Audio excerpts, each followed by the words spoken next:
Hello Gunpla fans, today it's Speedball Haro, and today for a quick review I'm doing for you guys is from not Bandai but from the brand Motor King, the petit'gguy custom, or as I'm gonna pretty much refer to it as the RX-78, well, guy.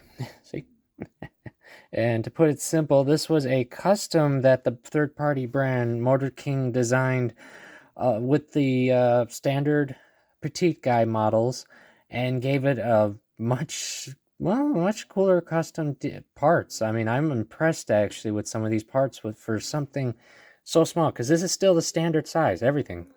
But I mean, you got a lot of unique parts for this guy, because for one, every color you see right here on this little guy is color separate. No paint, nothing. Just colors. No stickers either. Just so you know, not a single sticker was in this box. But everything you see is completely part separate. All the yellow, the V-fin, the horns, and shield, including the crest, his gun, completely parts separate, and even the backpack. And these are, yes, color separate too. And honestly, I'm really impressed with that little fun features about that. And of course, as I said, this is a custom variant of the standard petite bear guys. And as you can see, this one, of course, is designed in the RX Gundam. And it's really impressed me because they gave it a lot of interesting little extras like this, see? It's simple, but I'm surprised Bandai hasn't done it really with theirs. It's just a simple attachment point to their shield, and it just goes right into hand, just like any of the standard attachment points for a bear guy does. And same with this weapon. So, and yeah, I'm surprised though that Bandai hasn't designed their own RX like this. I mean, this is pretty cool. Same articulation. See? And these even move up and down. That's pretty cool. And the shield, of course, can be movable. You can adjust it to different angles. See? If you're wondering. And the gun actually, the scope actually moves. See? You could actually have them targeting someone. That's pretty cool. The only minor sad fact is that the beam sabers on the back cannot detach, sadly. I know, would have been cool, but not a huge deal. And as you can see, this is what the shield looks like without the attached points. So you can see the detail and such. Though I have to admit, this connection to it is a little tight, but nothing bad. And like I said, has all the same articulation points as a standard. So if you were wondering. And let's see. And of course, if you remove the backpack, you do have the standard peg sections to place the standard petite guy stand. So that's interesting. But the most unique fact about this little guy is what they added to the head. Because as you can see from here, if I can get, there we go, as the head, you notice that the ears are not quite like the normal petites. And that's because normally that's like a solid white piece to mimic the inner ear.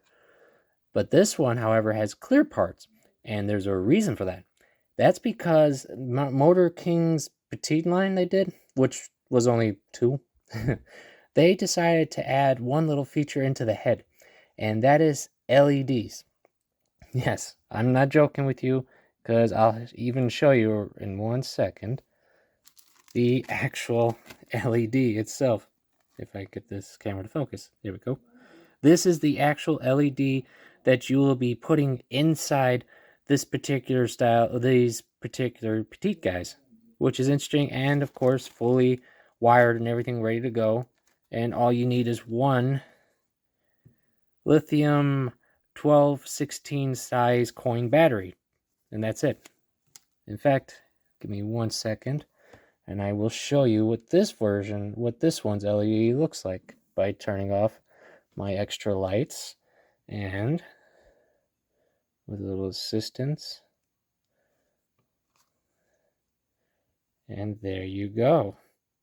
As you can see, he's got full LEDs through the eyes. That's a cool pack, because where you normally get these standard eyepieces for these little guys, they've designed a clear part that connects into the lights of the LED through the right through the middle and to the ears themselves, so that way all sides can glow and such. Though, for some reason, this one's green, where, as you can see in the box, it's yellow. Maybe it's just, luck. However, still a pretty cool little guy. And here, I'll even show you, so you guys can see if I can get this hatch open. There you go. See? Now I'll turn this back on. Right there is where the battery system goes and everything. So it's pretty easy to set up. And though for some reason my hatch is a little cranky, easy to close. So yeah, pretty easy. Pretty cool little guy. Let's put him down. And of course, as you can see from size comparison, he's, like I've mentioned, same size as any normal petite. So, see, high grade Leo, and so on. So I'd say it was and I'll say, of course, if you are into petites and other such kits like that, yeah, I could totally recommend some for friends, for beginners, and so on. And as for this particular petite guy, or the RX guy, I would say, sure, go ahead, check it out if you can find one, honestly, because I didn't really have any problems with this kit. In fact, you even get a leftover chest section of this kit, so, have fun, right? Other than that, yeah, I didn't have any major problems with this kit. No gluing needed. So if you're interested in doing a RX style petite guy, well, there is one out there. So yeah, that's about it. So all I can say is thank you all for coming. I hope everyone is good, safe, enjoying your hobbies and such. And if you are wondering about where you can pick up one of these little guys, currently there aren't that many shops that still sell them, but I will try to link any available ones in the description if you are interested. And so, there, as I mentioned, there is more than one, because there's also, and for a future review, of course, the petite guy, Char Asimil's favorite, Zaku guy in this case. So yes, and you will see this in the future, but for today, the RX first, of course. So that's why I'll say, as always, I hope everyone has a good day.